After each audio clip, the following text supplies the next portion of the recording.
নিকলিতে জেলা পুলিশের উদ্যোগে ওপেন হাউস ডে অনুষ্ঠিত হয়েছে। বিভিন্ন শ্রেণী পেশার মানুষের অংশগ্রহণে কিশোরগঞ্জ জেলা পুলিশের উদ্যোগে আমার পুলিশ আমার দেশ, বৈষম্যহীন বাংলাদেশ প্রতিপাদ্যকে সামনে রেখে নিকলিতে ওপেন হাউস ডে অনুষ্ঠিত হয়েছে। Senior staff reporter Sohel Rana জানান, সোমবার সকাল 10:30টার দিকে নিকলি থানা চত্বরে আয়োজিত এই অনুষ্ঠানে নিকলি থানার অফিসার ইনচার্জ মোহাম্মদ রফিকুল ইসলামের সভাপতিত্বে প্রধান অতিথি হিসেবে বক্তব্য রাখেন কিশোরগঞ্জ জেলা police super doctor SM. Farhad Hossain.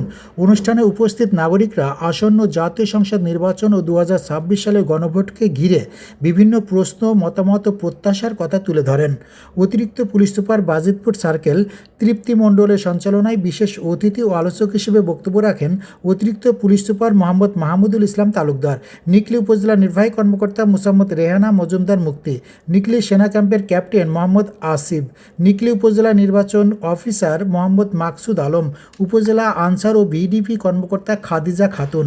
এছাড়াও বক্তব্য দেন নিকলি উপজেলা বিএনপির সাধারণ সম্পাদক আতিকুল ইসলাম তালুকদার হেলিম, সাংগঠনিক সম্পাদক মোহাম্মদ শামীম আল মামুন, সাংবাদিক হিমেল আহমেদ, সাংবাদিক আব্দুর রহমান রিপন, সাংবাদিক হাবিব মিয়া, উপজেলা মুক্তিযোদ্ধা কমান্ডার মুজাম্মেল হক আবির, বীর মুক্তিযোদ্ধা মুর্শিদ আলী, নিকলি উপজেলা জামায়াতের আমির মোহাম্মদ আবুল হোসেন ও সাধারণ সম্পাদক মাওলানা রফিকুল ইসলাম সহ বিভিন্ন রাজনৈতিক সামাজিক সংগঠনের নেতৃবৃন্দ এবং স্থানীয় গণ্যমান্য ব্যক্তিবর্গ।